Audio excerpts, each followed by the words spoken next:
بسم الله الرحمن الرحيم.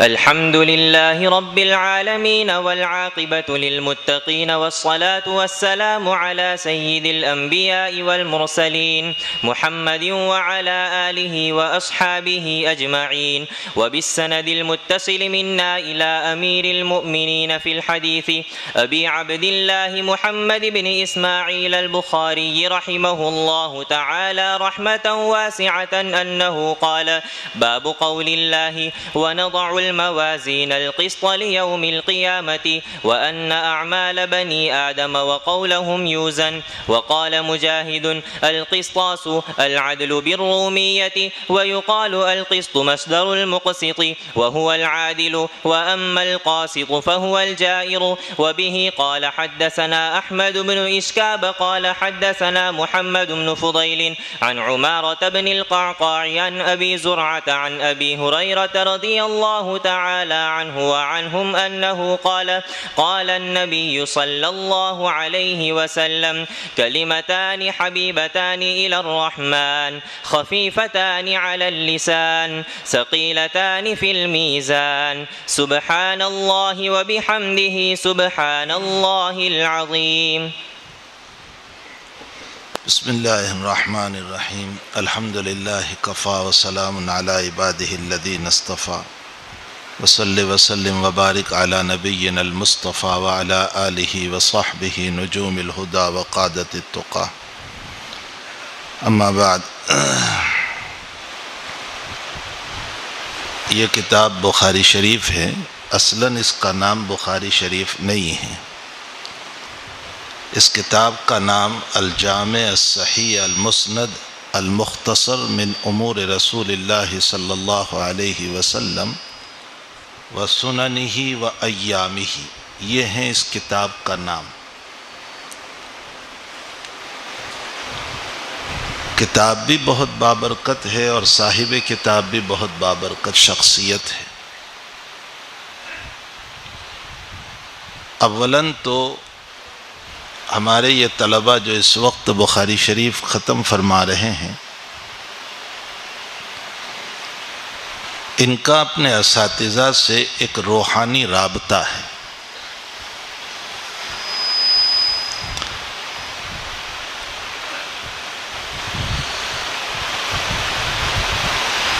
حضرت اقدس تھانوی نور اللہ مرقدہ نے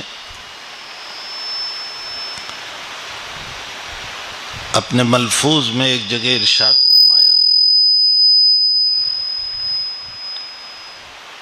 کہ قیامت کے دن جسمانی رابطہ ٹوٹ جائے گا. یوم یفر المرء من اخیہ و امہ و ابیہ و صاحبتہ و بنیہ، بیٹا باپ کو دیکھ کر بھاگے گا، باپ بیٹے کو دیکھ کر، ماں بیٹی کو دیکھ کر، بیٹی ماں کو دیکھ کر. یہ رشتے ختم ہو جائیں گے قیامت میں، جسمانی رشتے. لیکن روحانی رشتہ قیامت میں بھی باقی رہے گا.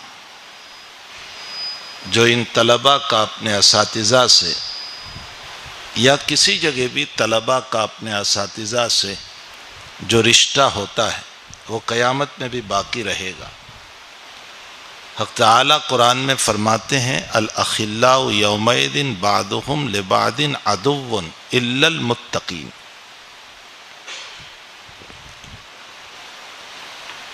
یہ جتنے دوستی ہے یہ قیامت کے دن دشمنی میں بدل جائے گی.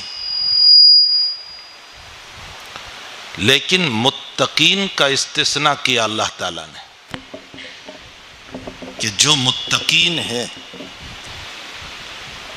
ان کی دوستی دشمنی میں قیامت کے دن نہیں بدلے گی. اس سے یہ پتہ چلتا ہے کہ اہل علم جن کو قرآن کریم نے متعدد جگہ پر صاحب تقوی کہا ہے، یہ متقین کی جماعت ہے جن کا رشتہ اپنے طلبہ سے ہیں اور طلبہ کا رشتہ اپنے اساتذہ سے ہیں. یہ روحانی رشتہ قیامت میں بھی باقی رہنے والا ہے. اسی لیے مدارس کو مادر علمی سے تعبیر کیا جاتا ہے. یہ گویا کہ ان بچوں کی ماں ہے، جہاں ان کے پروان چرتے ہیں، ان کی تربیت ہوتی ہے، ان کی اصلاح ہوتی ہے، ان کو سجایا جاتا ہے، ان کو اخلاقی اعتبار سے بنایا جاتا ہے. تو یہ ایک بہت قوی رشتہ ہے. اللہ کرے کہ یہ رشتہ امت کی سمجھ میں آ جائے. یہ میں نے بالقصد یہ بات کہی ہے اور حضرت اقدس تھانوی رحمۃ اللہ علیہ کا یہ ملفوظ سنایا ہے، اس لیے کہ امت کے جملے اس وقت جو مدارس کے باب میں نکل رہے ہیں اور مدارس کو جس نظر سے دیکھا جا رہا ہے، ایسے موقع پر اس بات کو سنانا ضروری ہے کہ ہماری اور آپ کی اولاد کا رشتہ ان مدارس کے ذریعے سے اپنے مشائخ اور اساتذہ سے قائم ہوا.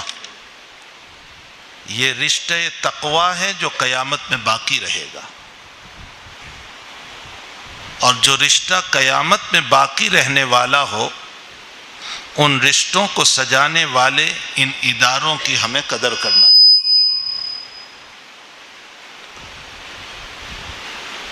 دوسری بات یہ ہے کہ یہ کتاب بہت عظیم المرتبت کتاب ہے، اور اس کتاب کے مؤلف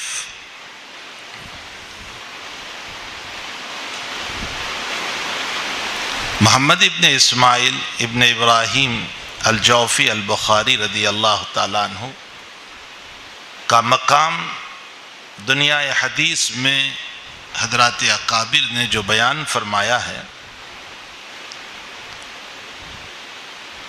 حق تعالیٰ نے آپ کو جب پیدا فرمایا تو آپ نابینا تھے. بہت مشہور واقعہ ہے کہ آپ نابینا تھے، لیکن رب کریم کو آپ سے ایک عظیم المرتبت کام لینا تھا. آپ کی والدہ مسلسل روتی رہی. قریباً 2 سال کے حضرت امام رحمۃ اللہ علیہ ہوئے ہیں، اور آپ کی والدہ نے خواب دیکھا ابراہیم علیہ السلام کو. فرمایا کہ بہن، اللہ تعالیٰ نے تیرے بیٹے کو بینائی لوٹا دی. والدہ نے بیٹے محمد کو جب جگایا ہے تو آپ کی بینائی لوٹ آئی تھی. یہ ایک عظیم انعام تھا رب کریم کا. دوسرا انعام حضرت امام رحمۃ اللہ علیہ پر یہ ہوا کہ آپ نسلاً مجوسی تھے. آپ کے پردادا جو ہیں وہ مجوسی تھے. حق تعالیٰ کو اپنے دین کا کام لینا تھا اور حفاظت حدیث کا کام لینا تھا، تو مجوسی نسل بیٹے کو رب کریم نے امام المحدثین بنا دیا. اس سے یہ معلوم ہوتا ہے کہ حق تعالیٰ جل شانہ وعم نوالہ جب اپنے کرم سے کسی کو نوازنا چاہتا ہے تو دنیا کی کوئی طاقت اسے روک نہیں سکتی.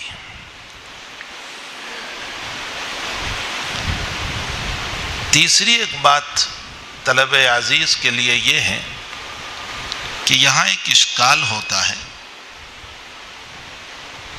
جمع احادیث کا سلسلہ جیسا کہ آپ نے شروع کتاب میں پڑھا، سرکاری سطح پر حضرت عمر ابن عبدالعزیز رحمۃ اللہ علیہ کے زمانے میں ہوا. اس سے پہلے صحابہ کرام رضوان اللہ تعالی علیہ مجمعین کے اپنے رسائل ملتے ہیں. حضرت عبداللہ ابن عمرو ابن العاص رضی اللہ تعالیٰ عنہ کا صحیفہ صادقہ اور بہت سارے صحابہ کرام نے جو نبی علیہ السلام سے روایاتیں لکھی تھی، مرویات جو لکھی تھی، تو رسائل تو تھے صحابہ کے، لیکن سرکاری سطح پر جیسے جمع قرآن کا مسئلہ حضرت عثمان رضی اللہ تعالیٰ عنہ کے دور میں ہوا، جمع احادیث کا مسئلہ دور صحابہ میں کیوں نہیں ہوا؟ یہ کام بھی ہو جانا چاہیے تھا صحابہ کے زمانے میں، اور اگر جمع احادیث کا کام صحابہ کے دور میں ہو جاتا تو ساری روایات صحیحہ امت کے سامنے آ جاتی۔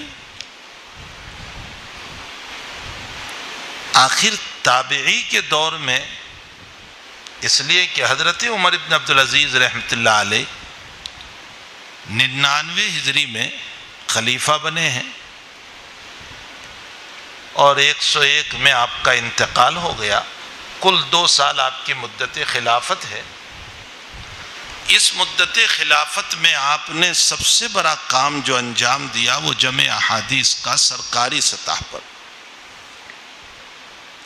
آپ نے اپنے زمانے کے تمام محدثین کو خطوط لکھے جو آپ نے کتاب العلم میں پڑھ لیا۔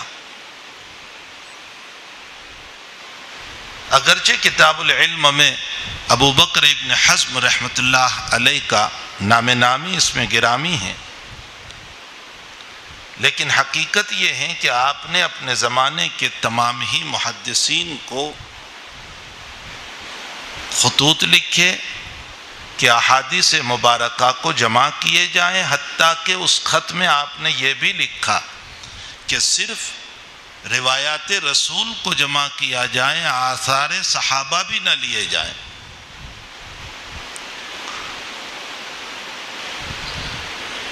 ہر ایک نے کتابیں لکھی آپ کے حکم پر، لیکن حکومت تک سب سے پہلے جن کی کتاب پہنچی وہ عبداللہ ابن شہاب زہری رحمۃ اللہ علیہ ہے۔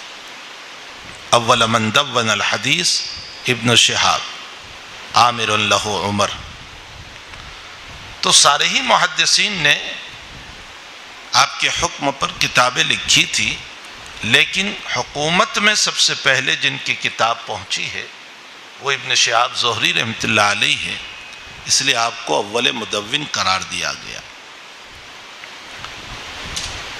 بس سوال یہی ہے کہ دور صحابہ میں جمع احادیث کا کام کیوں نہ ہوا؟ اس کا جواب حضرت مولانا تقی الدین صاحب ندوی دامت برکاتہم العالیہ نے علامہ انور شاہ صاحب کشمیری رحمۃ اللہ علیہ کے حوالے سے یہ ذکر فرمایا کہ شاہ صاحب رحمۃ اللہ علیہ یہ فرماتے ہیں اگر جمع قرآن کی طرح جمع احادیث بھی دور صحابہ میں ہو جاتا یہ کام تو ساری روایات متواتر ہو جاتی، تواتر تک پہنچ جاتی، اور اس میں کلام کی کوئی گنجائش نہ رہتی۔ تو امت کے مستحبات اور سنن کے مسائل کیسے ثابت ہوتے؟ سارے ہی مسائل فرض ہی فرض یا واجب ہی واجب ثابت ہوتے، اور رب کریم اس امت پر بحیثیت تخفیف مستحبات و سنن وغیرہ کو بھی عطا کرنا چاہتے تھے، اس لیے دور تابعی میں اس کام کو کیا گیا، جس کی بنیاد پر کچھ روایتیں خبر واحد ہو گئی، کچھ روایتوں پر کلام ہو گیا، اور درجہ استحباب و درجہ سنت پر آ گئی۔ شاہ صاحب رحمۃ اللہ علیہ فرماتے ہیں کہ حق تعالیٰ اپنی امت کو سنن و مستحبات کی تخفیفات سے نوازنا چاہتا تھا، اس لیے اس رب نے اپنے ازلی فیصلے میں یہ لکھ دیا تھا کہ نبی اکرم صلی اللہ تعالی علیہ وسلم کے ارشادات و فرمودات بجائے دور صحابہ کے تابعین کے دور میں جمع کیا جائے۔ حضرت شاہ صاحب رحمۃ اللہ علیہ کی باتیں تو شاہ صاحب کی باتیں ہیں، وہ علم کا ایک دریا تھا۔ رب کریم نے ایک فیضان فرمایا تھا حضرت شاہ صاحب رحمۃ اللہ علیہ پر۔ مثلا شاہ صاحب کی ایک بات ہے کہ موت کے موقع پر جو کلمے کا مطالبہ ہے، لقنوا موتاکم بلا الہ الا اللہ، تو کلمے میں دو شان ہیں، کلمۃ الایمان بھی ہے اور کلمۃ الذکر بھی ہے۔ کلمۃ الایمان کا مطلب بندہ جب ایمان لاتا ہے تو لا الہ الا اللہ اس کلمے کو پڑھتا ہے، اور کلمۃ الذکر کا مطلب یہ ہے کہ لا الہ الا اللہ کا ورد کیا جائے، ذکر کیا جائے۔ اب موت کے موقع پر جس کلمے کا مطالبہ ہے وہ کون سا کلمہ ہے؟ میں صرف حضرت شاہ صاحب کے علوم کو جو ہمارے لیے مفید ہے اور بہت مفید ہے، اس لیے میں اس مسئلے کو پیش کر رہا ہوں۔ حضرت شاہ صاحب رحمۃ اللہ علیہ فرماتے ہیں کہ میری اپنی رائے یہ ہے اس سلسلے میں کہ موت کے موقع پر جس کلمے کا مطالبہ ہے وہ کلمۃ الذکر ہے، کلمۃ الایمان نہیں۔ اس لیے کہ عالم سکرات میں ایمان تو قبول ہونے کا کوئی مسئلہ نہیں ہے، اور جہاں تک مومن کا ایمان ہے تو فی کل قلب مومن ایمان، ہر مومن کے دل میں ایمان ہے۔ اور جب ذکر کرے گا تو ذکر وہی کرے گا جو ایمان والا ہوگا، غیر ایمان والا تو لا الہ الا اللہ کا ورد کر ہی نہیں سکتا ہے۔ تو رب کریم موت کے موقع پر کلمۃ الذکر کو مانگ رہا ہے ہم سے، اور ہمیں یہ کہا جا رہا ہے کہ تم ذکر کرتے ہوئے میرے پاس آؤ۔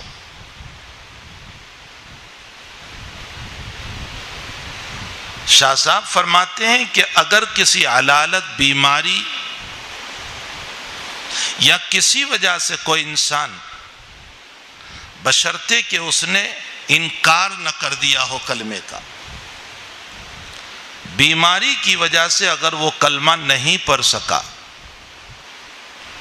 تو پسماندگا کو چاہیے کہ اس کو بے ایمان موت پر محمول نہ کرے، بس صرف بغیر ذکر کے گیا ہے، اور ذکر مستحب ہے اور ترک مستحب پر کوئی حرج نہیں۔ یہ اتنی دقیق بحث حضرت نے فرمائی ہے کہ واقعتاً بہت سے لوگ ہماری اس جو ابھی وبائیں چلی، اس بلا اور وبا اور کورونا کے اندر 8-10 دن تک کوما میں رہے، بے ہوش رہے، وینٹیلیٹر پر رہے، اور اسی عالم میں دنیا سے رخصت ہو گئے اور کلمہ نہیں پڑھ پائے۔ حضرت شاہ صاحب کی یہ تحقیق ہم سب کو یہ تسلی دے جاتی ہے کہ وہ بغیر ذکر کے گئے ہیں، بغیر ایمان کے نہیں گئے، اور جب ایمان کے ساتھ گئے ہیں تو انشاءاللہ تعالی وہ عند اللہ ناجی ہے، ان کے باب میں گھبرانے کی کوئی ضرورت نہیں۔ بہت جامع بات ہماری تسلی کے لیے حضرت نے فرمائی ہے۔ بہرحال فیض الباری کا ہمیں مطالعہ کرنا چاہیے۔ ہم طلبہ کا حال یہ ہے کہ ہم اپنے اکابر دیوبند کی کتابوں کو دیکھتے ہی نہیں ہیں، ان کی کیسی تحقیقات ہے علم دین کے باب میں۔ مولانا تقی صاحب عثمانی دامت برکاتہم نے ایک جگہ لکھا ہے کہ جو آدمی حضرت اقدس تھانوی نور اللہ مرقدہ کی کتابوں کو روزانہ پڑھے گا، علم بھی ملے گا اور اصلاح بھی ہوگی، اور تقوی بھی نصیب ہوگا. 3 چیزیں لکھی. علم بھی ملے گا، اصلاح بھی ہوگی اور تقوی بھی نصیب ہوگا. مولانا آگے فرماتے ہیں کہ میرے سرہانے حضرت تھانوی کی کوئی نہ کوئی کتاب ضرور ہوتی ہے. رات میں سونے سے پہلے میں 15-20 منٹ تک اگر حضرت کی کتاب نہیں دیکھتا تو مجھے نیند نہیں آتی. یہ ہمارے اکابر کا حال ہے. تو ہمیں اپنے اکابر دیوبند کی کتابوں کو پڑھنا چاہیے. اس میں ہمارے لیے اصلاح بھی ہے، علم بھی ہے، تقوی بھی ہے.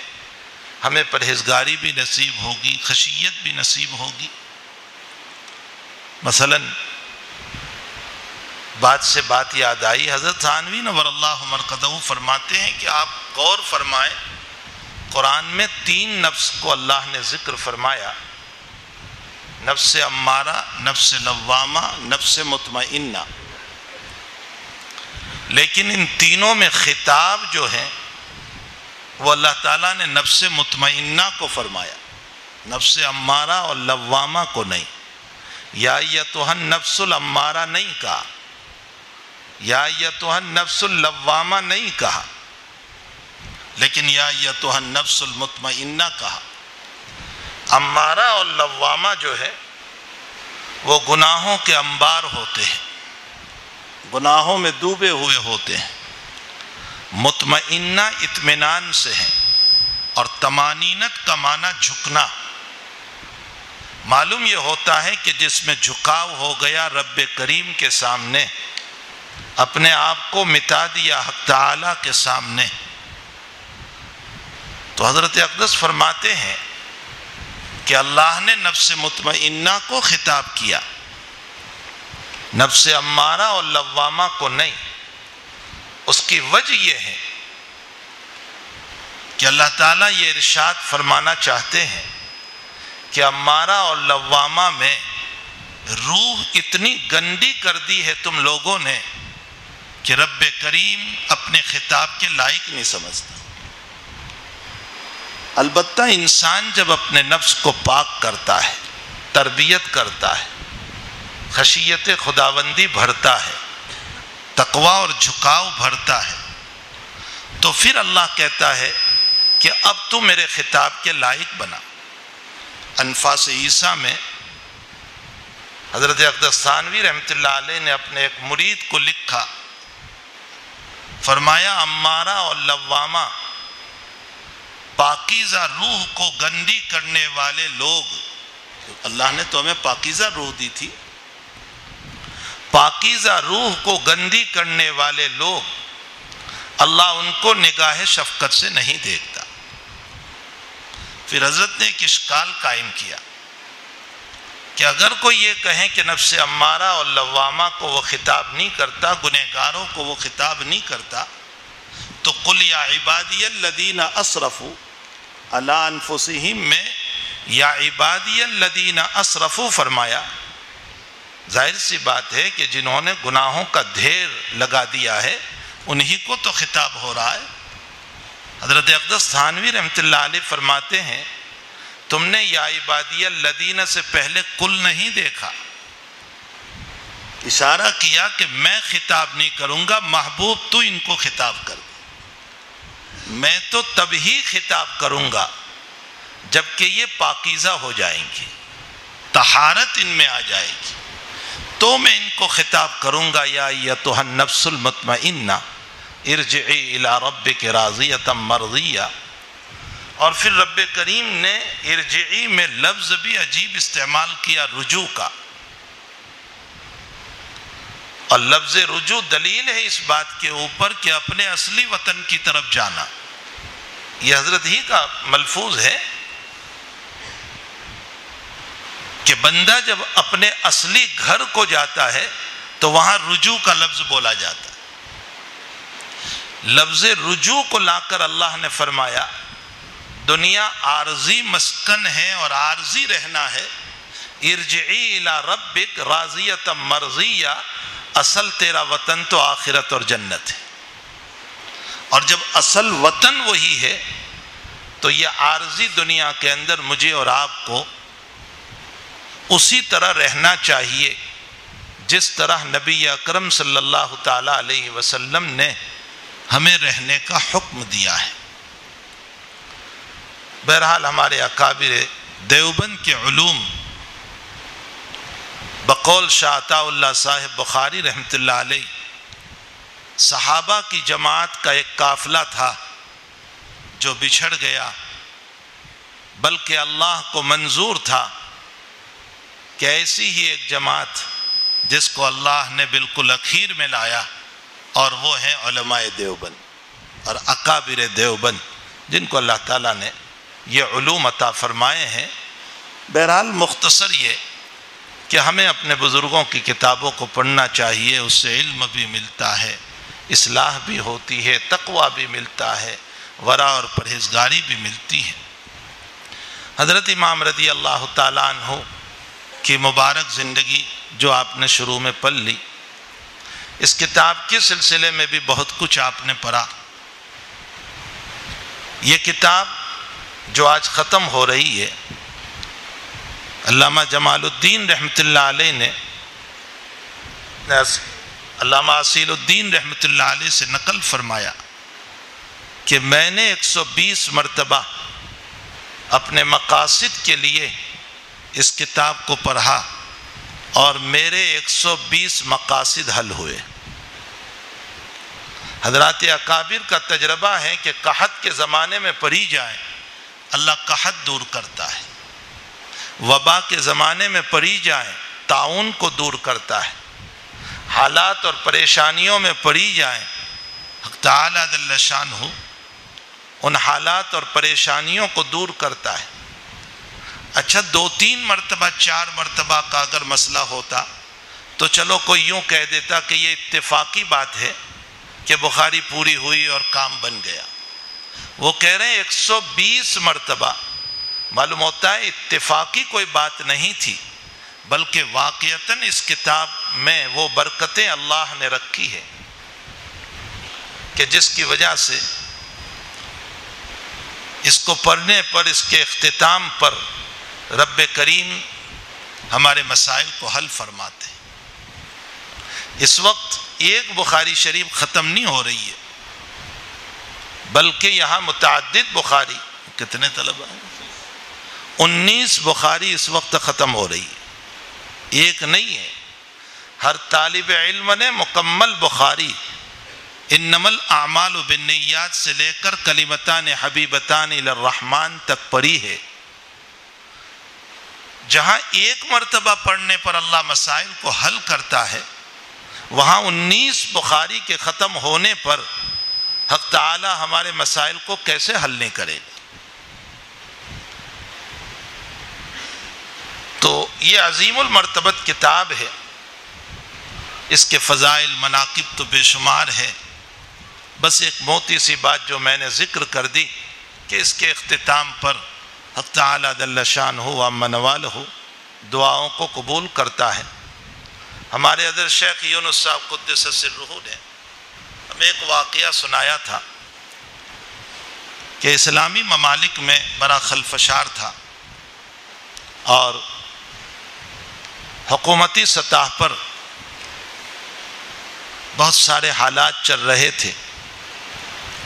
اس موقع پر حضرت مولانا اسد اللہ صاحب رحمۃ اللہ علیہ ناظم مزاح علوم سہارنپور نے طلبہ دور حدیث کو بخاری شریف پڑھنے کے لیے بٹھایا۔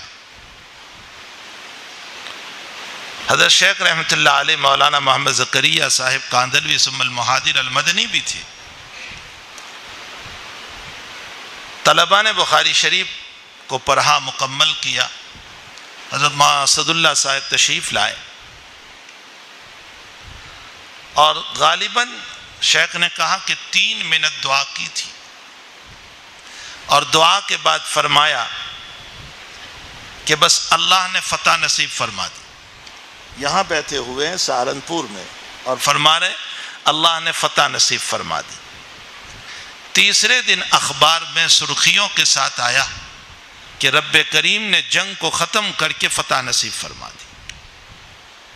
حضرت نے 2 دن قبل کہہ دیا تھا.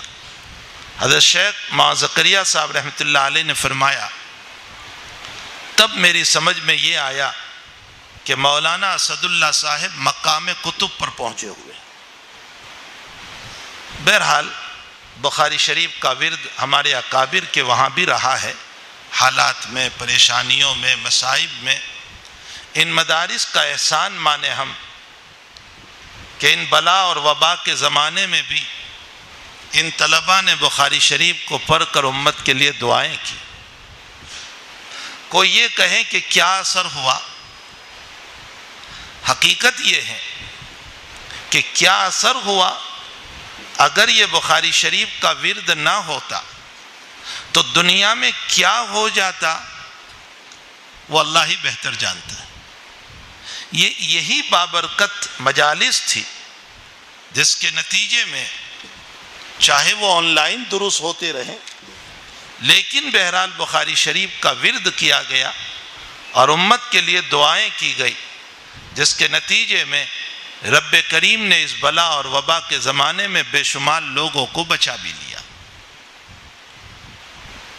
حسن بصری رحمۃ اللہ علیہ سے کسی نے پوچھا کہ اللہ تعالیٰ فرماتے ہیں عفا اللہ عنک، باب احد کے اندر اللہ نے تم کو معاف کر دیا، چلو جو ہو گیا وہ ہو گیا. تو حسن بصری سے پوچھا کہ کیا معاف کیا؟ 70 تو شہید ہو گئے. معاف اللہ نے کیا معاف کیا؟ حسن بصری نے فرمایا اگر اللہ کی طرف سے معافی کا نزول نہ ہوتا تو 700 میں سے ایک بھی نہ بچتا. کیا یہ کم ہے کہ صرف 70 پر اللہ تعالیٰ نے فیصلہ فرمایا اور باقیوں کو بچا لیا؟ تو اگر یہ بخاری شریف کا ورد نہ ہوتا تو اگر لاکھوں کی تعداد میں موت ہوئی ہے تو کروڑوں کی تعداد میں ہو جاتی. بہرحال یہ برکات ہے ان اداروں کے، ان دارالعلوموں کے، ان طلباء کے، ان علماء کے. حق تعالی ان کے علوم میں، ان کے عمر میں برکتیں عطا فرمائیں، رحمتیں عطا فرمائیں. حضرت امام رحمۃ اللہ علیہ نے اپنی اس پوری کتاب میں احقاق حق و ابطال باطل کیا، یعنی پوری کتاب میں حق کی ترجمانی اور باطل کی تردید فرمائی، اور اخیر میں کتاب التوحید قائم فرمایا. اس کتاب التوحید کو سب سے اخیر میں کیوں لائے؟ اس کی وجہ یہ ہے کہ توحید ایک ایسی چیز ہے جس میں معافی کی گنجائش نہیں. نماز میں معافی کی گنجائش ہے کہ اگر 6 نمازوں سے زائد قضا ہو جائیں علالت اور بیماری اور بے ہوشی کی وجہ سے تو معاف ہو جاتی ہے. پورا مہینہ رمضان کا بے ہوش رہا تو معافی کا مسئلہ ہے، لیکن توحید کسی وقت بھی معاف نہیں. ہر حال میں توحید ضروری ہے. یہ کوئی لائر اور وکیل کا کوٹ نہیں ہے کہ دن میں کوٹ پہن لیا ایمان و توحید کا اور رات میں سوتے وقت نکال دیا. یہ ایک دائمی چیز ہے. وَاعْبُدْ رَبَّكَ حَتَّى يَأْتِيَكَ الْيَقِينُ. امام رضی اللہ تعالیٰ عنہ کتاب التوحید کو سب سے اخیر میں لائے اور فرمایا کہ اپنی زندگی کو توحید پر گزارنا. اس وقت سب سے زیادہ فکر، میں حدیث پر تو 2-3 باتیں کہہ دوں، اس وقت سب سے زیادہ فکر ایمان و توحید پر امت کو لانے کی. سب سے زیادہ فکر. امت کے جوان فکری طور پر ایمان سے نکل رہے ہیں، ذہنی طور پر ردتیں پھیل رہی ہے، مرتد ہو رہے ہیں. ٹیلی ویژن کو دیکھ کر، واٹس ایپ کو دیکھ کر، فونوں کو دیکھ کر، یوٹیوب کو دیکھ کر ایمان کے باب میں شکوک و شبہات پیدا ہوتے جا رہے ہیں. ایک بچے کو میرے پاس لایا گیا، حافظ قرآن بچہ، 14 سال کا. اس نے کہا کہ مجھے آپ سے پرائیویٹ میں ملنا ہے. وہ خلوت میں مجھے ملا. اس نے جو کچھ سوالات تھے، بعض سوالات ایسے ہیں کہ جو زبان پر نہیں لائے جا سکتے.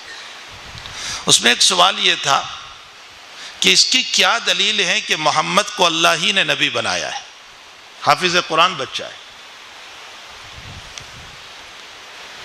خیر جو کچھ باتیں اس کو سمجھانا تھا، ایک بہت بڑے CA ہیں،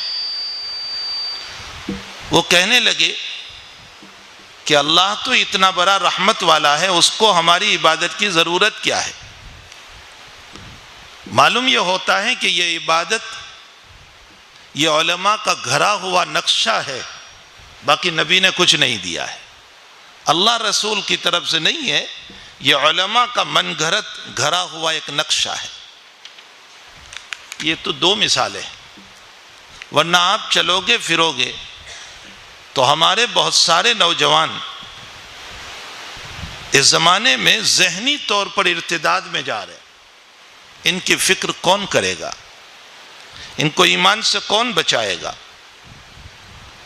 دعوت و تبلیغ کی محنت ایک محدود محنت ہے، وہ زیادہ سے زیادہ ایک مسجد میں لا سکتے ہیں، لیکن اس کے فکری اشکالات کو حل نہیں کر سکتے، جو فکری طور پر اس کو ذہن میں سوالات کھڑے ہو رہے ہیں۔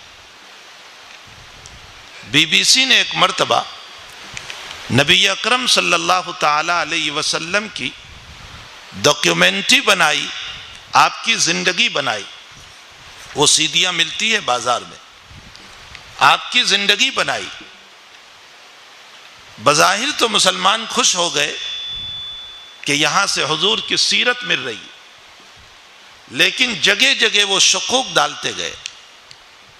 اس میں ایک شبہ یہ ڈالا گیا ہے کہ محمد پر کبھی کبھی شیطان کی طرف سے بھی وحی آتی تھی،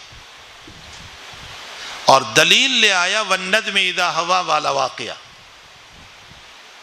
تلک الغرانی قلولا وان شفاعتهن لترتجى، جو سورہ نجم کی تفسیر میں آپ نے پڑھا کہ یہ شیطان نے ڈالا تھا، اور نبی نے بتوں کی تعریف کی تھی۔ بس اسی طرح کے مسائل ہیں جو ذہن میں ڈال دیے جاتے ہیں، اور پھر ہمارا جوان جو ہے وہ ایک دم پریشان ہو جاتا ہے کہ یہ کیا مسئلہ ہے۔ بیٹیوں کے حال کو بیان کرنے کی کوئی ضرورت نہیں، آئے دن دیکھ رہے ہیں کیا حال ہو رہا ہے، اور کس طرح ارتدادی فضا بنی ہوئی ہے اور کیسے جا رہی ہے وہ۔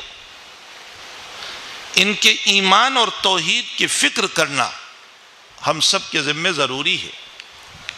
اس کے لیے ہمارے ممبروں سے، ہماری مسجدوں سے ایمان و توحید کیسے پختہ ہو، مضبوط ہو، کیا شکوک ہو سکتے ہیں، اس کے کیا جوابات ہو سکتے ہیں، ہمیں اس کو واضح کرنے کی ضرورت ہے۔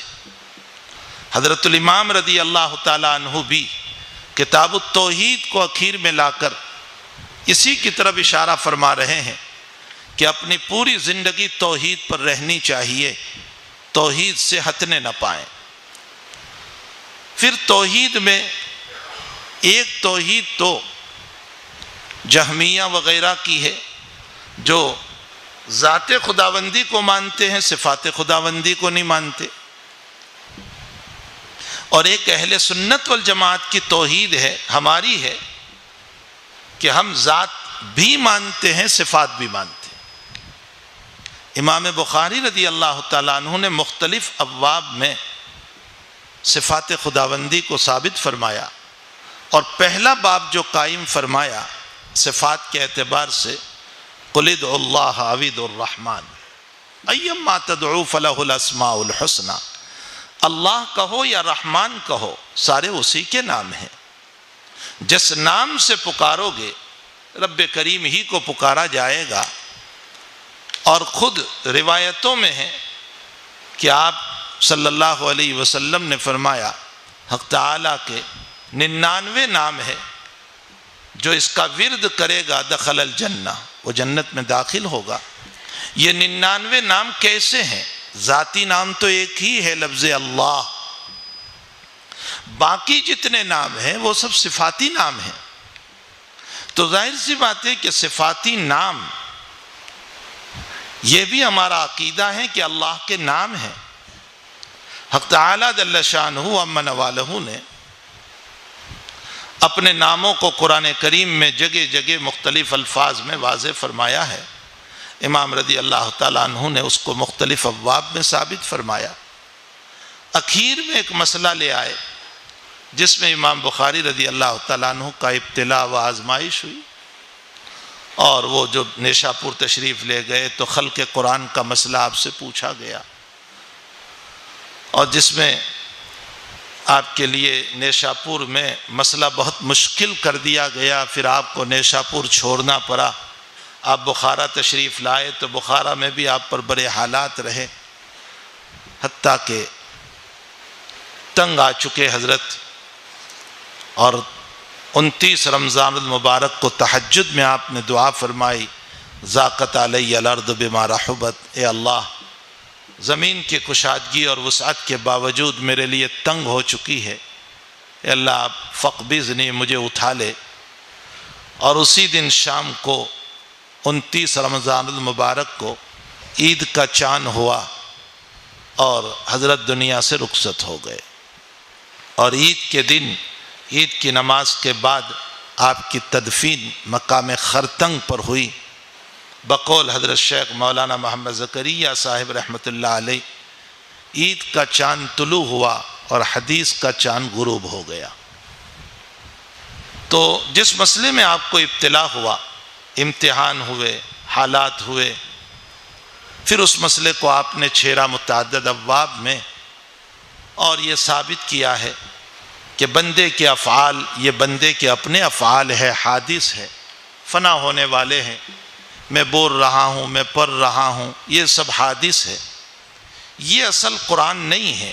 اصل قرآن وہ ہے جو لوح محفوظ میں ہے، اور وہ دائم اور باقی ہے، اور اس فرق کو بیان کرنے کے لیے متعدد ابواب قائم فرمائے، اور اخیر میں پھر یہ باب لے آئے، باب قول اللہ تعالی وَنَزَعُ الْمَوَازِينَ الْقِسْطَ لِيَوْمِ الْقِيَامَةِ۔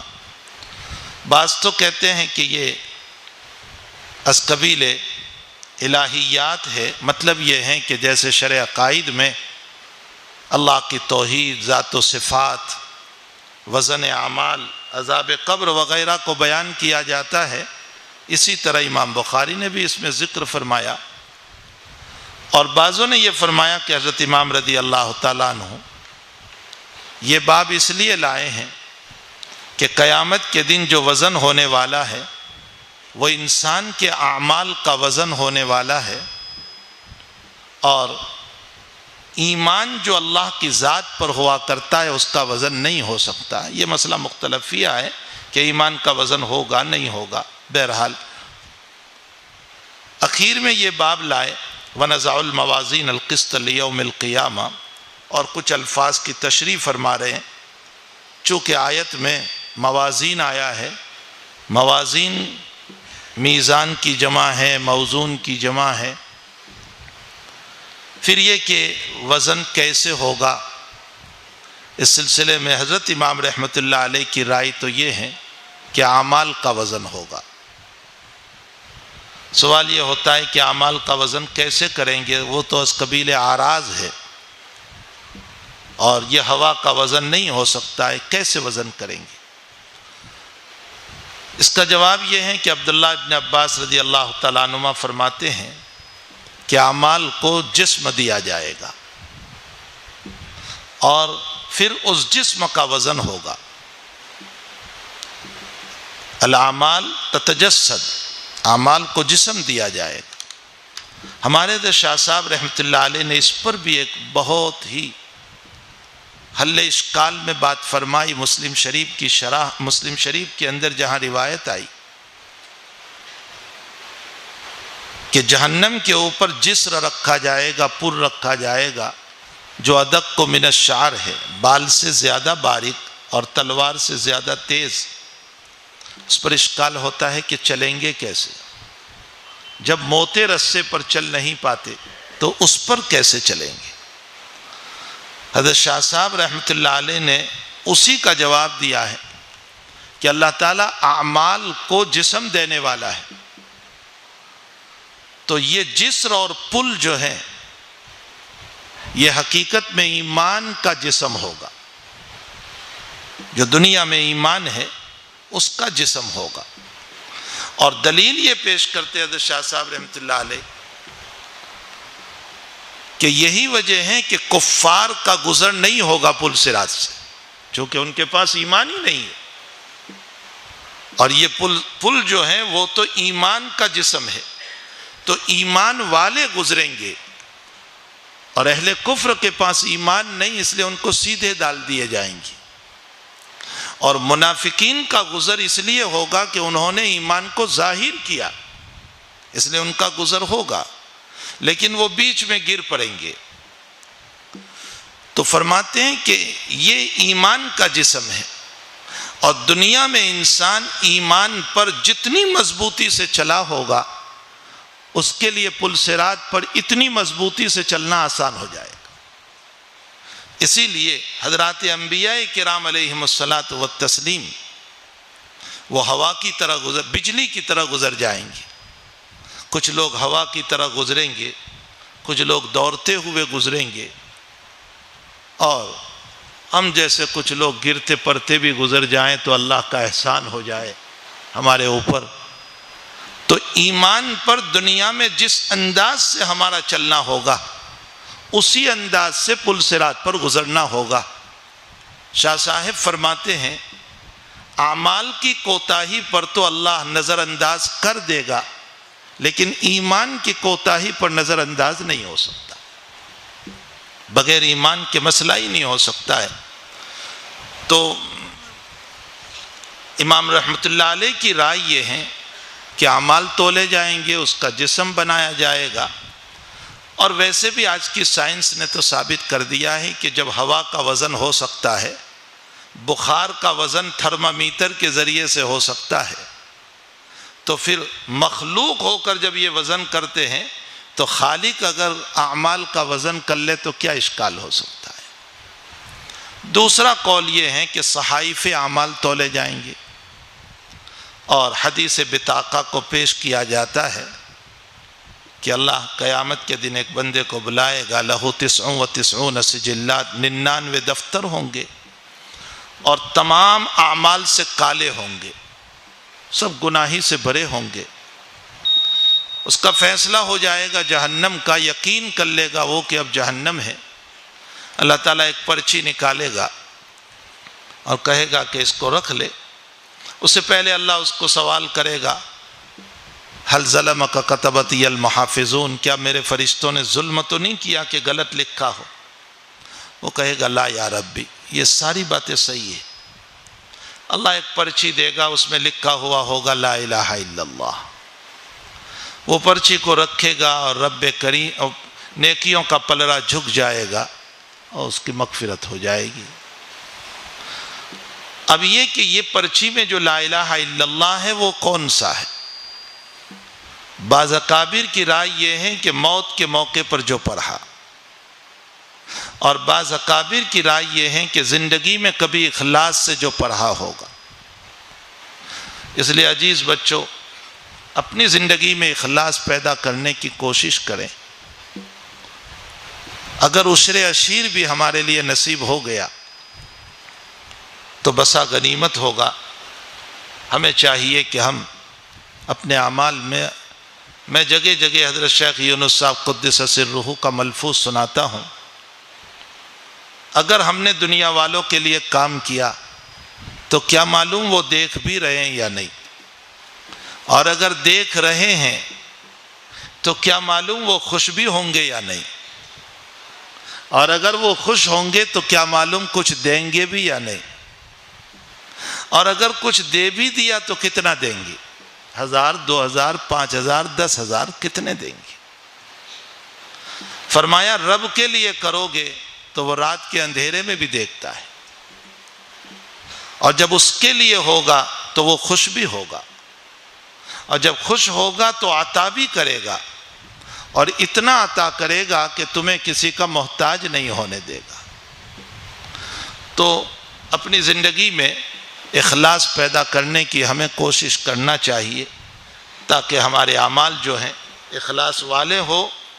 اور حق تعالیٰ کے وہاں اخلاص کی بنیاد پر آپ نے وَإِنَّ لَكُمْ فِي الْأَنْعَامِ لَعِبْرَةً نُسْقِيكُم مِّمَّا فِي بُطُونِهَا فخر رازی نے فرمایا کہ عبارت النص سے تو اللہ اپنی توحید ثابت کرنا چاہتا ہے کہ دیکھو میں کتنا بڑا رب ہوں کہ جس جگہ سے دودھ اتر رہا ہے وہاں پر گوبر بھی ہے، وہاں پر خون بھی ہے، پیشاب بھی ہے، لیکن جب میں دودھ دیتا ہوں تو ذرہ برابر بدبو اور رنگ نہیں ہوتا ہے۔ اسے اللہ تعالیٰ کی ربوبیت، اللہ تعالیٰ کی کاریگری یہ ثابت ہوتی ہے۔ یہ تو عبارت النص سے ہے۔ فخر رازی فرماتے ہیں لیکن اس کے دلالت النص سے ایک مسئلہ اور ثابت ہوتا ہے، وہ یہ ہے کہ دنیا میں اگر تمہارے دودھ میں ذرا سی بدبو آ جائے پیشاب گوبر کی یا رنگت آ جائے خون کی تو تم اس دودھ کو پھینک دیتے ہو۔ فرمایا بس یہی سمجھ لو کہ تمہارے اعمال میں بھی ریاکاری کی بدبو آئے گی تو میں قیامت میں تمہارے اعمال کو ایسے ہی پھینک دوں گا جیسے تم دنیا میں دودھ کو پھینک دیا کرتے تھے۔ یہ دلالت النص سے ثابت ہوا۔ اللہ ہم سب کو اخلاص نصیب فرمائے۔ تو حدیث بطاقہ کے ذریعے سے ثابت فرمایا، اور تیسرا ایک مرجوح قول ہے کہ خود انسان کو تولا جائے گا، ترازو ایک ہوگی متعدد ہوگی، ایک لمبی چوڑی بحث ہے یہاں۔ کچھ لوگ کہتے ہیں ایک ہوگی لیکن بہت بڑی ہوگی، کفت المیزان کاتبہ کی دنیا کلہا، اسی لیے موازین جمع لے آئے۔ کچھ کہتے ہیں ہر عمل کے لیے متعدد ہوگی یا ہر انسان کے لیے۔ باب قول اللہ تعالی ونضع الموازین القسط لیوم القیامہ ای فی یوم القیامہ وان اعمال بنی آدم وقولہم یوزن، بنی آدم کے اعمال اور اقوال تولے جائیں گے۔ اعمال اور اقوال دو لفظ لائے اس لیے کہ امام رحمۃ اللہ علیہ اعمال تولے جانے کے لیے جو استدلال کریں گے وہ قول ہے، قول کی روایت ہے۔ اقوال تولے جائیں گے، کلمتان حبیبتان للرحمن، تو اقوال کی روایت ہے۔ افعال کی روایت امام کے پاس نہیں ہے، تو امام نے اقوال کی روایت سے افعال پر استدلال کیا، اس طرح پر کہ جیسے قول تولا جاتا ہے تو قول فعل لسان ہے تو افعال بھی تولے جائیں گی۔ تو افعال اور اقوال دونوں پر اس حدیث سے استدلال فرما رہے ہیں۔ اس سے یہ معلوم ہوتا ہے کہ ہم جو کچھ بول رہے ہیں سوچ سمجھ کر بولنا چاہیے۔ دنیا میں کوئی نہیں جانتا، میں نے خفیہ طور پر بول دیا، ایک کے سامنے بولا، دو، لیکن اللہ تو جانتا ہے۔ حضرت مولانا تقی صاحب عثمانی نے اپنے ایک بیان میں کہا ہے، بولنے سے پہلے سوچا کرو کہ تمہیں قیامت کے دن اللہ کے سامنے ثابت کرنا پڑے گا۔ اگر ثابت کرنے کی ہمت ہے تو بولو، اور اگر ثابت کرنے کی ہمت نہیں ہے تو اپنی زبان کو قابو میں رکھو۔ بلا وجہ کہ اپنے رب کے سامنے ذلیل ہونے کے مسائل کھڑے نہ کرو۔ تو وَأَنَّ أَعْمَالَ بَنِي آدَمَ وَقَوْلَهُمْ يُوزَنْ وقال مجاہد القسطاس والعدل بالرومیہ، مجاہد کہتے ہیں کہ چونکہ آیت میں قسط کا لفظ آیا، قسطاس انصاف کو کہتے ہیں رومی زبان میں، معلوم ہوتا ہے کہ غیر عربی الفاظ بھی ہے جس کی تعداد قریباً 120 تک پہنچتی ہے۔ وَيُقَالَ الْقِسْطُ مصدر المقسط وَهُوَ الْعَادِلُ، اور کہا جاتا ہے کہ قسط مقسط کا مصدر ہے بحسب الزوائد، یا اصل مادے کے اعتبار سے مقسط کا اصل مادہ جو ہے وہ قسط ہے۔ اور بعضوں نے کہا کہ قسط بکسر القاف اگر ہو تو اس صورت میں عدل ترجمہ ہوتا ہے، اور مقسط اور اقساط کا معنی صاحب عدل، اور اگر قسط ہو اور قسط سے اس کو معنی اقساط کو تو قسط بمعنی ظلم، اور اقساط میں سلب مادہ ہو گیا، اور سلب مادہ ہوا تو ترجمہ ہوگا یعنی ظلم کو ختم کیا، تو ظلم ختم ہوا تو عدل ثابت ہوا، یہ اقساط کا ترجمہ ہوگا۔ وَهُوَ الْعَادِلُ وَأَمَّا الْقَاسِطُ فَهُوَ الْجَائِرُ، اور قاسط جب مجرد ہوگا تو ظلم کے معنی میں۔ وَبِهِ قَالَ حَدَّثَنَا أَحْمَدُ بْنُ إِشْقَاقَ قَالَ حَدَّثَنَا مُحَمَّدُ بْنُ فُضَيْلَ عن عمارة بن القعقاع عن أبي زرعة عن أبي هريرة رضي الله تعالى عنه قال قال النبي صلى الله تعالى عليه وسلم كلمتان حبيبتان للرحمن خفيفتان على اللسان ثقيلتان في الميزان سبحان الله وبحمده سبحان الله العظيم سب لوگ پڑھ لو، سبحان اللہ و بحمدہ سبحان اللہ العظیم، سبحان اللہ و بحمدہ سبحان اللہ العظیم، سبحان اللہ و بحمدہ سبحان اللہ العظیم۔ امام نے اس حدیث شریف سے اپنا باب ثابت کر دیا کہ نبی علیہ السلام فرماتے ہیں 2 کلمے ہیں، لیکن یہ کلمے کلام کے معنی میں ہیں۔ محبوب ہے رحمان کو، حبیبتان الی الرحمن۔ اب محبوب ہیں تو کوئی بڑے بھاری ہوں گے؟ فرمایا نہیں، خفیفتان علی اللسان، زبان پر بہت ہلکے پھلکے ہیں، بولنا بہت آسان ہے، اور ترازو میں بہت بھاری ہے، ثقیلتان فی المیزان۔ یہ نہ سمجھنا کہ بولنے میں ہلکے پھلکے ہیں تو وزن نہیں ہوگا، وزن ہوگا اس کا۔ یہ ثقیلتان فی المیزان کے ذریعے سے ثابت کیا اعمال تولے جائیں گے، خود اعمال تولے جائیں گے۔ جو باب ہیں، اور بخاری میں سب سے مشکل بات یہی ہے کہ امام جو باب قائم کرتے ہیں اس باب کو حدیث سے ثابت کرنا، اس لیے کہ حدیث امام کی دلیل ہوتی ہے، تو اس دلیل سے اس دعوے کو ثابت کرنا، اور یہ سب سے مشکل کام ہے۔ اللہ جزائے خیر دے ہمارے اکابر کو کہ وہ ساری باتیں حل کر کے گئے، بلکہ جو مشکل ترین ابواب ہیں وہ بھی حل کر کے گئے۔ ہم لوگوں کو تو صرف نوالا اٹھا کر کے منہ میں رکھنا ہے، لیکن وہ بھی ہم سے نہیں ہو پا رہا ہے، تو آپ نے ثابت فرما دیا کہ خود اعمال تولے جائیں گے۔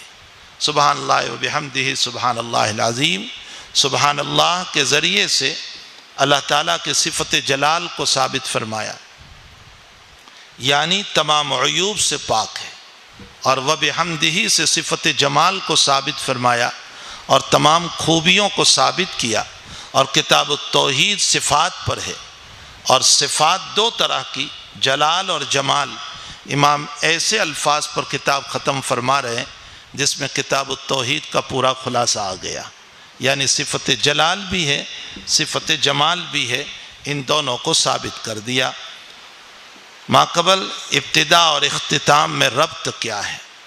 ابتدا میں حضرت امام رحمۃ اللہ علیہ نے انما الاعمال بالنیات سے شروع فرمایا، اور وزن اعمال پر آپ ختم فرما رہے ہیں، اشارہ کر رہے ہیں اخلاص پر تو وزن ہوگا، اور اخلاص کے بغیر کوئی وزن نہیں ہوگا۔ اس لیے میں اور آپ ہم سب اپنے نفس کو خطاب کر کے کہیں کہ اپنی ذات میں اخلاص پیدا کریں۔ نمبر 2، پہلی حدیث میں بخاری رحمۃ اللہ علیہ کے استاذ حمیدی ہیں، اور آخری حدیث میں احمد ہے، اور حمیدی اور احمد کا مادہ حمد ہے۔ اس سے یہ مطلب نکالا گیا کہ امام رحمۃ اللہ علیہ یہ ثابت کرنا چاہتے ہیں کہ میں شروع کتاب سے آخر کتاب تک نیت محمودہ کے ساتھ چلا ہوں، اچھی نیت کے ساتھ چلا ہوں۔ اے میری کتاب کے پڑھنے پڑھانے والوں، تم بھی نیت محمودہ سے پڑھنا، تاکہ اللہ تم کو دار الحمد میں داخل کریں، یعنی جنت میں، جہاں تم کو کہا جائے وآخر دعوانا ان الحمد للہ رب العالمین۔ یہ ایک بڑی جامع مناسبت ہے۔ ایک تیسری مناسبت یہ ہے کہ پہلی حدیث شریف کی سند بھی جو ہیں وہ حدیث سند غریب ہے، اور آخری سند بھی غریب ہے، تو سند غریب سے ابتدا کی اور سند غریب پر اختتام فرمایا۔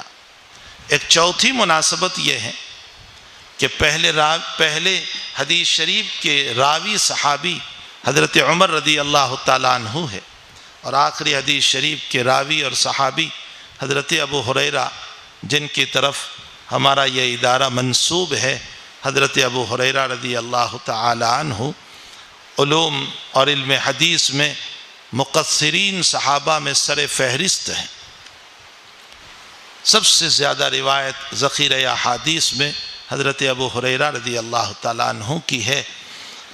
آپ کا اس میں گرامی عبداللہ ہے یا عبد الرحمن ہے، مختلف اقوال ہیں، تو جس کی طرف یہ ادارہ ہمارا منسوب ہے، ہم نیک فعلی لیتے ہیں کہ حضرت کی طرف منسوب ادارے میں پڑھنے والے طلبہ کو بھی اللہ تعالیٰ کثرت سے روایات کے پڑھنے والے اور بیان کرنے والے بنا دے، اور حفاظ حدیث میں سے شمار فرما دے، تو پہلے راوی حضرت عمر ہیں اور آخری ابو ہریرہ ہے، اور دونوں مہاجر ہیں۔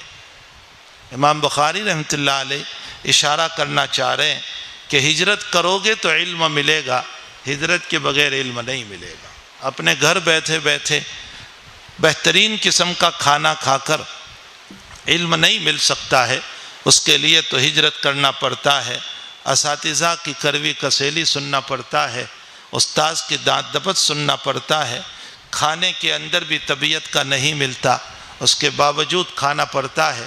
اگر یہ کام کریں گے تب جا کر کے علم ملے گا۔ حضرت امام رحمۃ اللہ علیہ نے اسی حدیث شریف پر اختتام کیوں فرمایا؟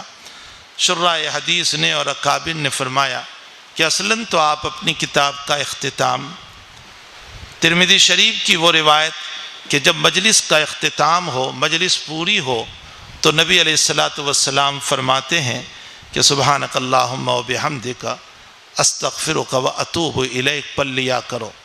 یہ ہر مجلس کے اختتام پر ہے، صرف یہ نہیں کہ فضائل اعمال کی تعلیم کے اخیر میں ہی پڑھو اس کو اور باقی مجلسوں کے اخیر میں مت پڑھو۔ جو بھی مجلس ہماری ختم ہو تو اس مجلس کے اختتام پر پڑھو کہ اس مجلس میں ہم سے کوئی گناہ ہو گیا ہو تو اللہ تو مجھے معاف کر دے۔ لیکن چونکہ وہ حدیث شریف آپ کی شرط پر نہیں ہے، چونکہ آپ کی شرطیں تو بڑی کڑی شرطیں ہیں، آپ نے اپنی کتاب میں روایت لینے کے لیے جو شرطیں لگائی ہے وہ بہت سخت قسم کی شرط ہے، تو وہ حدیث شریف آپ کی شرط پر نہیں، تو آپ نے اپنی شرط پر جو روایت تھی اس سے وہ معنی ثابت کر دیا۔ اور کیسے ثابت کیا؟ سبحان اللہ، اللہ تو تمام عیوب سے پاک ہے، میں ہی عیب والا ہوں، اگر میری کتاب میں کوئی عیب ہوئی تو تو مجھے معاف فرما دے۔ تو جو سبحانک اللہم و بحمدک استغفرک میں جو معنی ہے وہ سبحان اللہ و بحمدہ، سبحان اللہ العظیم کے ذریعے سے ثابت فرمایا۔ حق تعالی جل شانہ وعم نوالہ اس کتاب کے فیوز و برکات سے ہم سب کو مستفیض فرمائیں، اور ہمارے اکابر نے جو احادیث کی حفاظت کے سلسلے میں محنتیں کی ہے، رب کریم ہمارے تمام محدثین، مفسرین، فقہاء اور جتنے لوگوں نے دین کے پہنچانے میں کاوشیں اور محنت کی ہے، اللہ ان سب کی قبروں کو نور سے منور فرمائے، اللہ ان کے قبروں کو جو ہے ریاض الجنہ بنائے، اور حق تعالی ان کے اوپر اپنی رحمتوں کو نازل فرمائے۔ پیارو، اپنے بزرگوں کے نقش قدم پر چلا کرو۔ ہمارے حضرت شیخ نے جب کتاب ختم کی تھی تو 3 نصیحتیں کی تھی، وہ میں 3 نصیحتیں آپ لوگوں کو بھی نقل کر دوں، لیکن اوصیکم ونفسی بتقوی اللہ، میں پہلے اپنی ذات کو کہہ رہا ہوں۔ پہلی نصیحت فرمائی تھی اخلاص سے کام کرو گے تو دنیا تمہارے کام کو قبول کرے گی، اس لیے کہ اخلاص والے عمل پر اللہ محبت کرتا ہے، اور جب اس کی محبت چلتی ہے تو پھر دنیا بھی محبت کرتی ہے، اس لیے اخلاص سے کام کرنا۔ دوسری نصیحت فرمائی تھی چند پیسوں کی بنیاد پر اپنے علم کو بیچنا مت۔ مثلا کوئی مسئلہ ایسا پیش آ گیا اور کوئی ہدیے تحائف کی بنیاد پر میں اس طرح کا فتویٰ دے دوں جو شرعاً جائز نہ ہو، تو فرمایا کہ چند پیسوں کی بنیاد پر اپنے علم کو بیچنا مت۔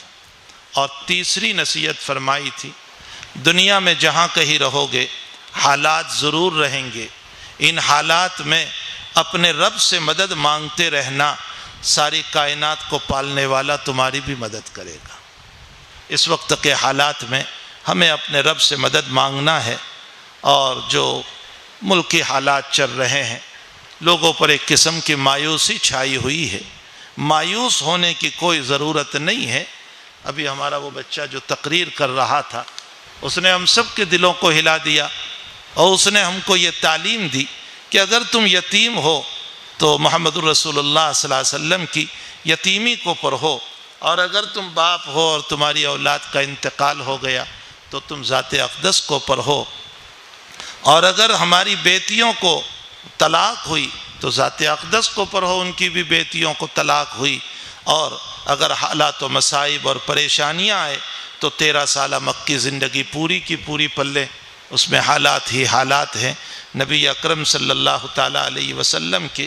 اس امت پر ہمیشہ حالات چلے ہیں، کبھی تیمور لنگ کی طرف سے، کبھی چنگیز خان کی طرف سے، کبھی کس کی طرف سے، کبھی کس کی طرف سے، کبھی حجاج ابن یوسف کی طرف سے۔ اس امت پر ہمیشہ حالات رہے، لیکن اس زمانے میں جب ایمان باقی رہا تو انشاءاللہ موجودہ زمانے میں بھی ایمان باقی رہے گا، اس لیے کہ ایمان دب سکتا ہے، مٹ نہیں سکتا۔ یہ مسلمہ مسئلہ ہے، ایمان دب تو سکتا ہے، مٹ نہیں سکتا۔ جاء الحق وزہق الباطل۔ البتہ ہمیں اللہ کی طرف رجوع ہونے کی ضرورت ہے، استغفار کی ضرورت ہے۔ ما کان اللہ لیعذبہم وانت فیہم۔ نبی علیہ السلام کو اللہ کہہ رہا ہے پیغمبر جب تک آپ ہیں میں عذاب نہیں بھیجوں گا۔ تو جب نبی چلے گئے تو عذاب آئے گا۔ فرمایا وما کان اللہ معذبہم وہم یستغفرون۔ اگر تیری امت استغفار کرتی رہے گی تو بھی میں عذاب نہیں بھیجوں گا۔ آج امت نے استغفار چھوڑ دیا، تو ہمیں اللہ کی طرف رجوع ہونے کی ضرورت ہے، استغفار کرنے کی ضرورت ہے۔ حضرت یونس علیہ السلام کا قصہ جہاں قرآن نے نقل کیا، وہاں اللہ تعالیٰ نے فرمایا کہ ہم نے لا الہ الا انت سبحانک تلقین کی، یونس نے پڑھا فاستجبنا لہ ونجیناہ من الغم، ہم نے قبول کیا، نجات دی ان کو۔ لیکن ایک جملہ اللہ آگے فرما رہے ہیں کذالک ننجی المؤمنین۔ یہاں عجیب، حضرت تھانوی نور اللہ مرقدہ فرماتے ہیں کہ کذالک ننجی المؤمنین، ہم مومنوں کو اسی طرح نجات دیں گے۔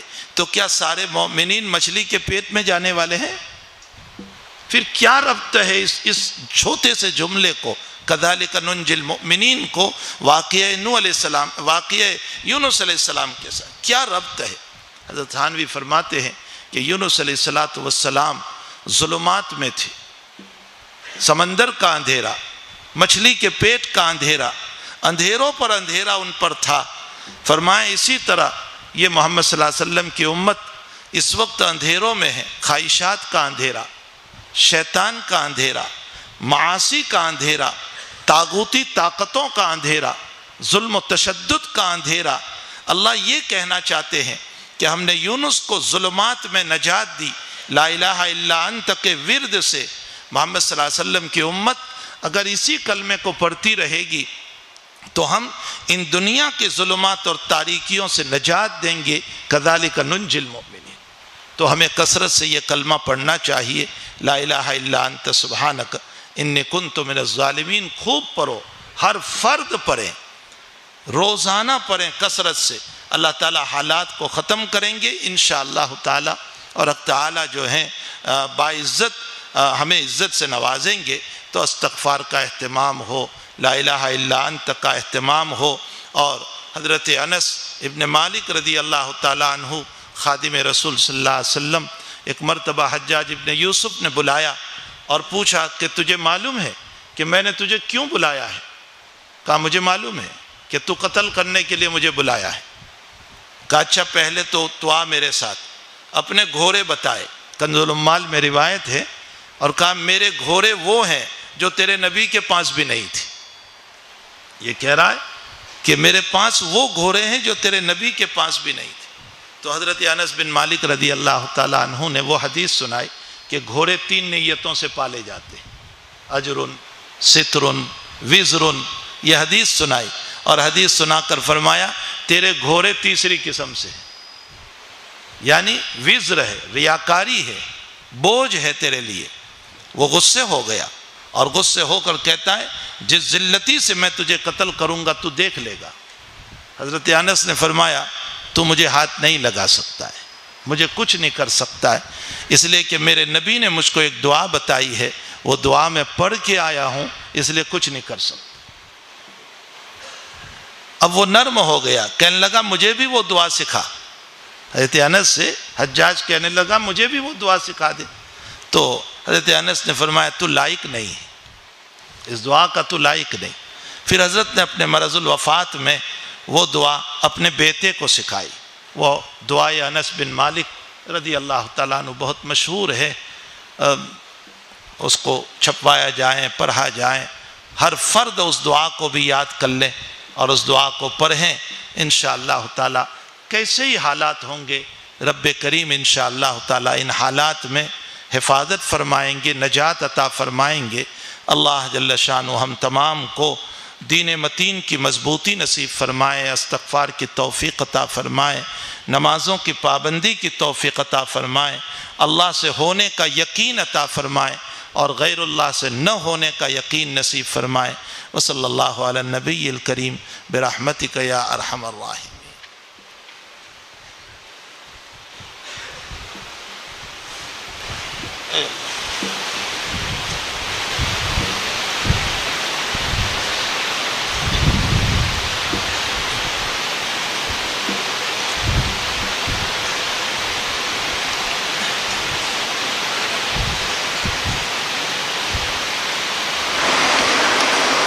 فجزاکم اللہ خیرا و احسن الجزا۔ حضرت شیخ صاحب نے کافی تحقیقی و تدقیقی باتوں سے ہمیں نوازا اور بیش بہا قیمتی نصائح سے ہمیں نوازا۔ اللہ حضرت کی عمر میں خوب برکت عطا فرمائے، ان کا سایہ ہم پر تا دیر قائم فرمائے۔ حضرت کے علمی فیضان سے ہم تمام سامعین کو ہر وقت مستفیض ہونے کی توفیق عطا فرمائے۔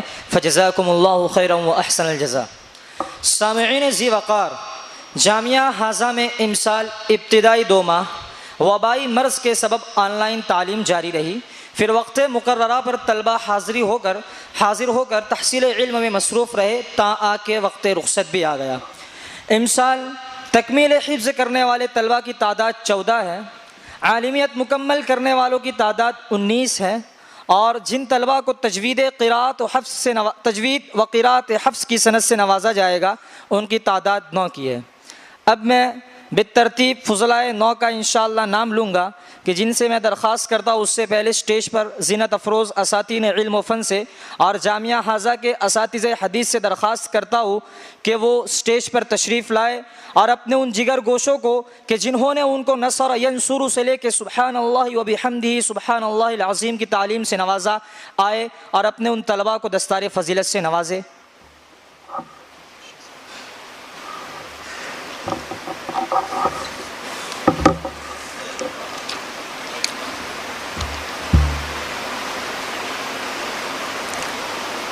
جامعہ حاضہ کے اساتذہ حدیث سے درخواست کر رہے ہیں کہ اس اسٹیج پر تشریف لائے اور اپنے طلباء کو دستار فضیلت سے نوازے۔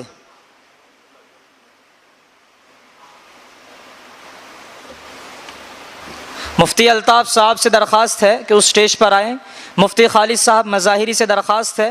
مولانا عبید الرحیم صاحب سے درخواست ہے۔ مفتی محمد صاحب مجادری صاحب دامت برکاتہم العالیہ سے درخواست ہے، اور اسی طرح دیگر اساتذہ حدیث سے درخواست ہے کہ وہ تشریف لائے اسٹیج پر اور طلباء کو دستار فضیلت سے نوازے۔ امسال 19 طلبہ ہیں۔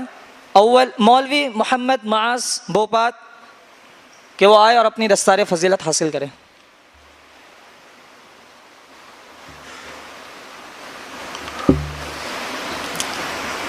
مولوی الطاف محبوب کاٹھیا واڑی،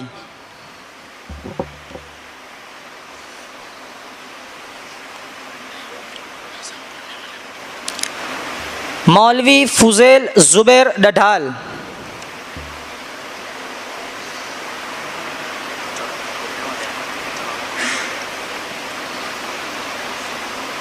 مولوی بلال اظہار انکلیشور،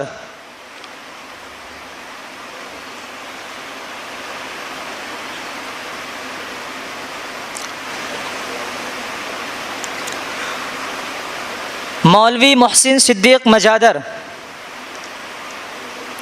مولوی سلیمان سعید ڈڈھال،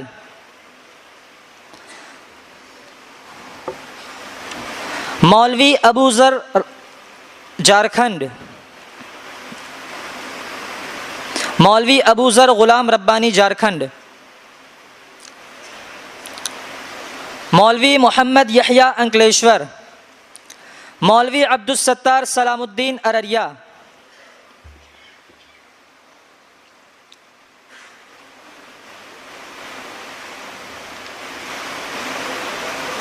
مولوی سہیل عبداللطیف ایم پی، مولوی عارف جمال الدین باگلپوری،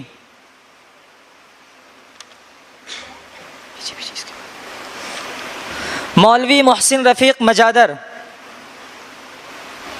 عارف کو آگے آنے دو،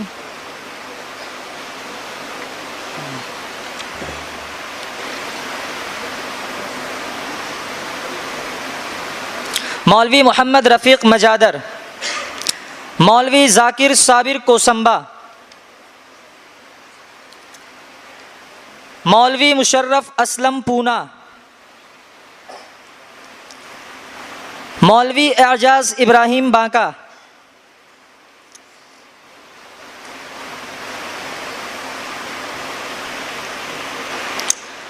مولوی احمد ادریس مجادر، مولوی شہباز عالم سعید الرحمن ارریا،